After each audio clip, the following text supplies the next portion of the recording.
tim Andal Software hadir kali ini untuk berbagi sukacita Natal. Saya Novita, saya Siska, saya Andrew, saya Nathan, saya Alan, dan saya Clemon. Janji keselamatan yang dari Bapa di sorga memberikan anaknya yang tunggal ke dunia ini sebagai Raja yang memberikan pengharapan kepada kita yang berdosa dan percaya kepadanya. Sungguh kelahiran Tuhan Yesus di dunia ini membawa kedamaian dan keselamatan bagi seluruh umat di dunia ini. Pengharapan akan kedatangan Mesias terwujud sudah dan manusia bersorak-sorai atas kelahirannya. Nah, makna Natal buat saya pribadi adalah upaya Tuhan menolong Anda dan saya. Ia sangat mengasihi kita semua dan Ia sangat serius untuk menolong kita dan Anda semua. Namun seberapa seriusnya kita meresponi kasihnya ini? Natal juga adalah perwujudan kasih Allah atas dunia ini. Maka Natal adalah saat saya berdamai dan mengasihi orang yang membenci saya. Natal juga adalah lambang kasih dan pengampunan Allah atas dosa-dosa saya. Maka Natal adalah saat saya mengampuni orang yang berbuat jahat terhadap saya. Nah, begitu banyak pesan kebaikan Natal buat kita semua. Bisa jadi setiap orang mempunyai makna tersendiri atas pesan Natal. Oleh karena itu, yuk kita coba tanyakan ke masing-masing yang hadir di sini, bagaimana sih mereka mewarnai Natal dan mungkin ada pesan khusus Natal buat kita semua. Kita mulai dari Siska dulu ya. Aku dulu nih. Siska, menurut kamu makna Natal itu apa sih? Tuhan itu mengajarin kita tentang kesederhanaan, karena kita semua tahu kan Tuhan Yesus itu lahir ke dunia dengan bukan dengan segala kemewahannya, tapi Tuhan Yesus itu datang dengan segala kesederhanaannya gitu, sederhana banget karena Tuhan itu lahir di kandang domba gitu kan, gitu sih. Dan itu buat aku kayak apa ya, dengan kesederhanaan itu kita tuh bisa membaur gitu kan, kita juga bisa bawa damai lah buat banyak orang gitu. Pokoknya pendapat dari Siska yaitu kesederhanaan ya, karena teladan Tuhan aja udah menunjukkan lahir ke dunia dari kandang domba gitu ya. Nah, kuis ataupun harapan Siska di tahun ini apa sih? Dan aku berharap sih dengan kita merayakan Natal yang sederhana ini, itu bisa memberi damai bagi banyak orang dan sukacita juga buat banyak orang. Kan kita lagi di masa-masa sulit ya, karena lagi pandemi juga. Oke, selanjutnya aku mau dengar dari Ko Endu nih. Makna Natal buat Ko Endu apa sih? Iya, Novita. Ya, buat saya Natal adalah hari kelahiran Juru Selamat manusia. Tuhan hadir ke dunia membawa cinta kasih supaya umat manusia bisa saling mengasihi antara satu dengan yang lainnya. Ini adalah mengasihi ya, karena Tuhan aja dalam dunia itu membawa cinta kasih kepada kita. Nah, untuk harapan Ko Andrew di Natal tahun ini apa? Harapan saya semoga Natal tahun ini memberi berkah keselamatan, kesehatan, dan rezeki untuk kita semua. Amin. Amin. Selanjutnya dari Natal, gimana Tan? Menurut kamu Natal tahun ini tuh maknanya seperti apa sih? Oke, saya harus ngomong juga ya, nggak bisa di skip aja kan? Udah banyak soalnya gitu. Oke, buat saya sih Natal selalu mengingatin saya atas kasih Tuhan ya sama manusia gitu. Bagaimana Tuhan Yesus itu segitu mengasihinya manusia hingga Ia rela merendahkan dirinya gitu ya, untuk tujuan untuk mengembalikan manusia itu agar tetap dekat sama Tuhan gitu ya, agar kita semua bisa menerima berkat dan kasih Tuhan gitu ya. Jadi tiap tahun itu Natal membuat saya kembali bersemangat untuk membalas kasih Tuhan dengan menjalankan hidup ini untuk memuliakan namanya. Iya, berarti pokoknya gimana kita itu memuliakan nama Tuhan dengan menjalankan hidup sesuai dengan kehendaknya gitu ya. Nah, kuis ataupun harapan di Christmas tahun ini apa tuh Tan? Aduh. Banyak nih. Kebanyakan atau apa nih? Oke, kalau dari saya semoga semangat kasih Natal dapat mengobarkan semangat kita semua untuk terus hidup seturut dengan kehendaknya. Amin. Nah, ini dari perwakilan aplikasi support kita yang kece nih. Gimana nih Lan? Makna Natal buat lu pribadi tuh? Oke, jadi buat saya itu makna Natal itu adalah dari situasi atau suasana yang tercipta pada waktu Natal, di mana suasana sukacita, damai sejahtera, kebahagiaan, di mana kita merayakan itu di momen-momen Natal itu. Menurut saya yang saya tunggu-tunggu setiap tahunnya. Nah, saya pribadi pun di mana momen Natal itu saya bisa nikmati bersama dengan keluarga, di mana saya pulang kampung bareng-bareng keluarga, itu momen yang setiap tahun itu selalu saya tunggu gitu aja sih. Ya, bagaimana kita spend ataupun menghabiskan Natal dengan orang yang kita kasihi ya.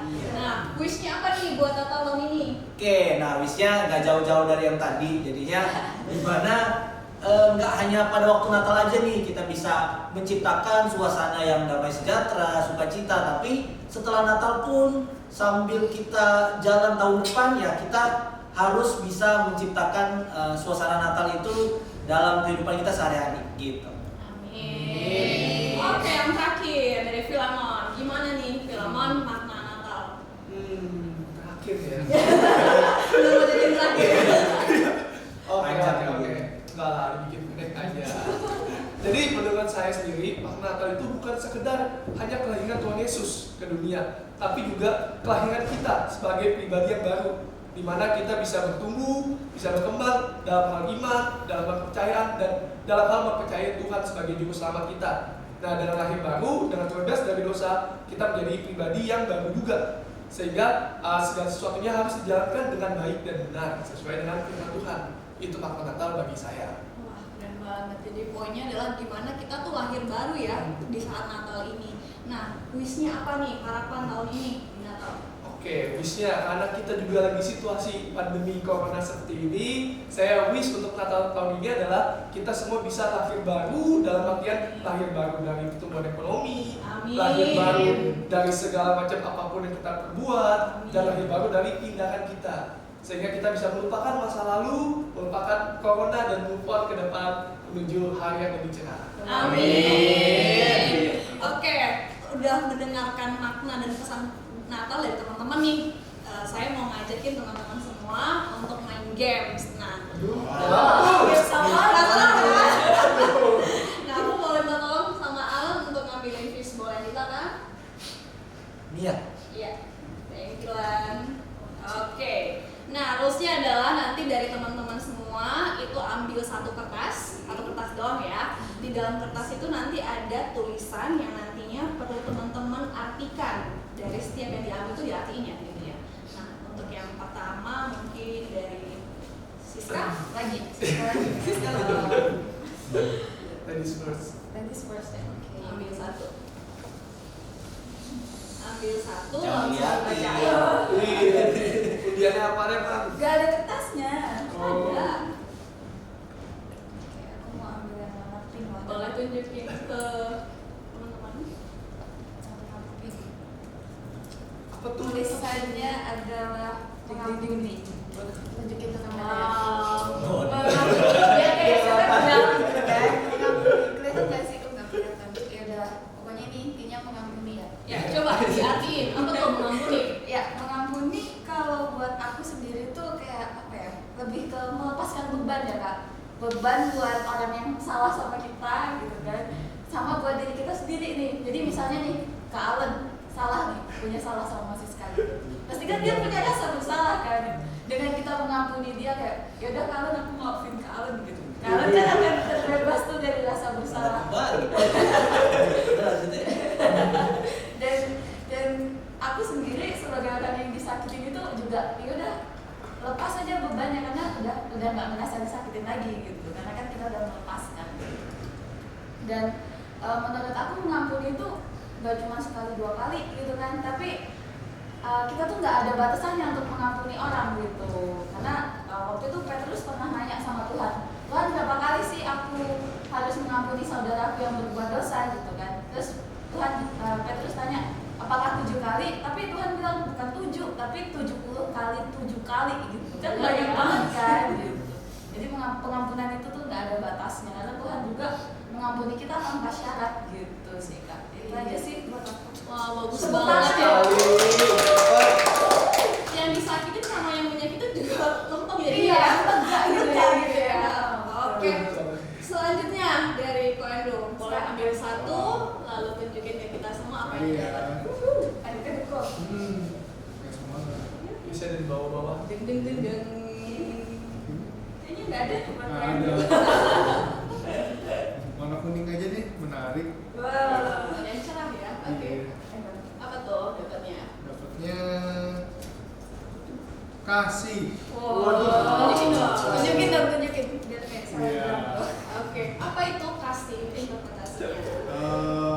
Kasih itu mengingatkan saya kepada bacaan di Injil Matius 22 ayat 39, di mana dan hukum yang kedua yang sama dengan itu ialah kasihilah sesamamu seperti manusia mengasihi dirimu sendiri. Dengan mengasihi sesama manusia, kita menciptakan suasana yang baik dan kondusif di lingkungan orang-orang terdekat kita.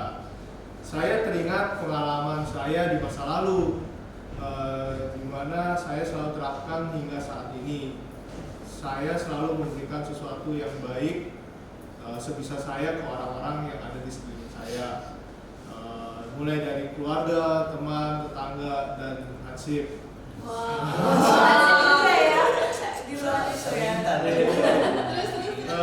Mengasihi mereka tidak selalu memberi materi. Biasanya cinta kasih yang saya berikan berupa sapaan, menanyakan kabar, dan hal ini membuat orang-orang di sekitar saya merasa dihargai dan saya menghargai mereka.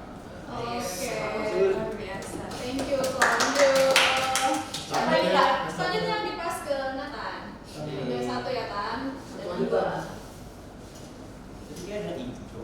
Karena saya waktu bajunya merah. Ada yang warna hijau. Apa? Udah tahu ini hubungannya. Nah, ini dapat ini hijau. Ya, dapat. Oke, saya dapat syukur. Wah. Ini guys, saya dapat syukur guys. Yuk, apa tuh interpretasinya? Oke, syukur ya. Syukur. Aduh, saya mikir dulu.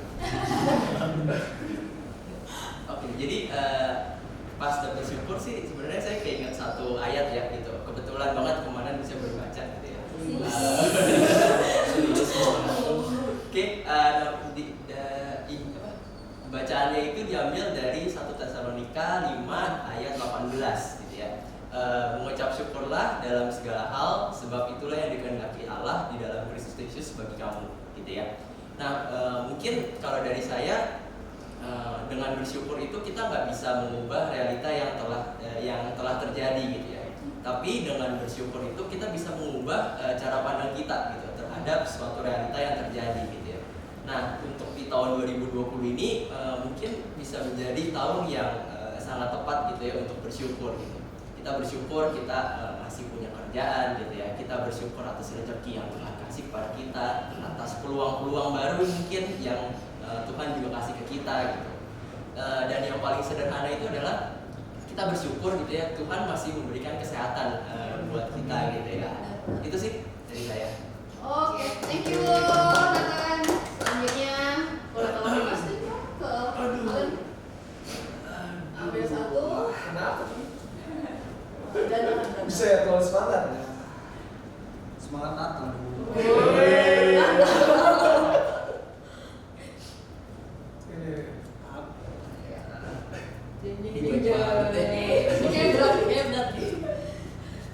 Nah, dapatnya apa tuh? banyak nih, keselamatan. Keselamatan ya. Oke, nah kan dari Natal kan kita memperingati lahirnya Tuhan Yesus ya. Nah, sebenarnya kan tujuan Tuhan Yesus lahir ke dunia kan untuk pada akhirnya kan untuk menyelamatkan kita. Mana Tuhan udah mengorbankan dirinya untuk ganti dosa-dosa kita. Nah, dimana pada saat Tuhan sebelum mengorbankan dirinya kan dia pernah berfirman bahwa akulah jalan dan kebenaran dan hidup. Tidak ada seorang pun yang sampai kepada Bapa tanpa melalui aku. Nah, jadi menurut saya sih keselamatan yang Tuhan berikan ke kita itu sekalian Tuhan juga mau mengajarkan bahwa kita itu bisa selamat dan bisa ke surga itu adalah jika kita hidup sesuai dengan teladan dari Yesus itu sendiri. Itu sih Novita dari saya. Thank you Alan. Selanjutnya Yang paling atas aja. Kita habis main games bisa ambil satu. Boleh. Ini di bagian Yang ini aja nih. Nah, apa nih? Apa nih? Wah, sukacita.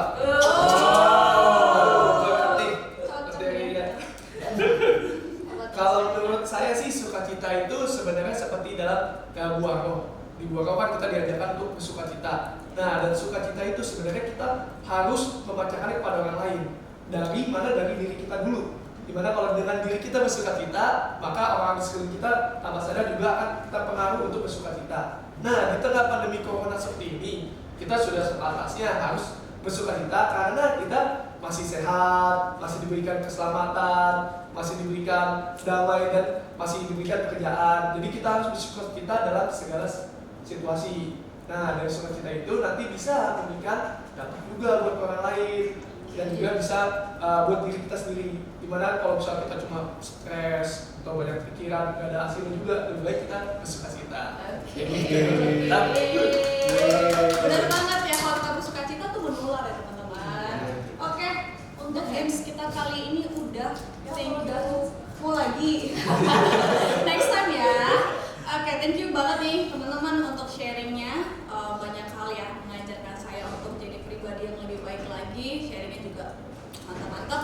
Nah, kalau dari kita lihat masing-masing dari teman-teman yang udah ngomong tadi, suara hati dengan cara yang berbeda, tapi tujuan yang akhirnya itu sebenarnya sama, yaitu kita tuh diajarkan untuk saling mengasihi dan menjadi terang bagi sesama manusia gitu ya. Nah, dengan saling mengasihi, maka damai dari sukacita akan mewarnai hidup kita pribadi dan seluruh umat manusia. Oke, bisa lihat dulu ya. Nah, saya jadi teringat nih teman-teman satu cerita gitu tentang 3 orang anak yang bernama Iman, Harapan, dan Kasih. Nah, ceritanya gini, ketika hendak masuk ke satu rumah, itu tuh hanya boleh diperbolehkan cuma 1 orang doang yang boleh masuk. Padahal sangat antusias tuh 3 orang untuk bisa masuk. Kemudian mereka berembuk untuk menentukan siapa yang boleh terpilih untuk masuk, gitu ya.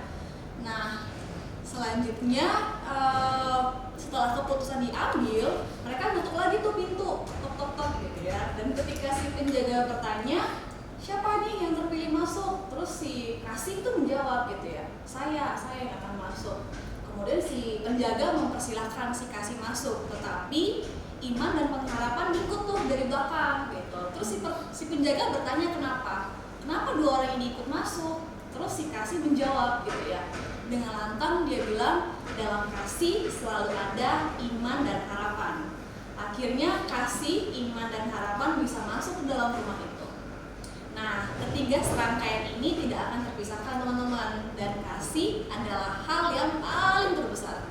Karena kita tahu ya bagaimana Tuhan sangat mengasihi umat manusia dengan mengirimkan putranya yang terkasih sebagai juru selamat untuk menebus dosa kita semua. Dan hendaklah juga demikian buat kita semua agar kita selalu hidup penuh dengan hukum kasih. Yaitu yang pertama, kasihilah Tuhan Allahmu dengan segenap hatimu, dengan segenap jiwamu, dan dengan segenap akal budimu. Dan yang kedua, kasihilah sesama manusia seperti engkau mengasihi dirimu sendiri. Nah, baik, kami mewakili manajemen dan seluruh staf Andal Software mengucapkan Selamat Natal dan Tahun Baru. Semoga damai dan kasih Natal selalu menyertai kita semua. Tuhan berkati.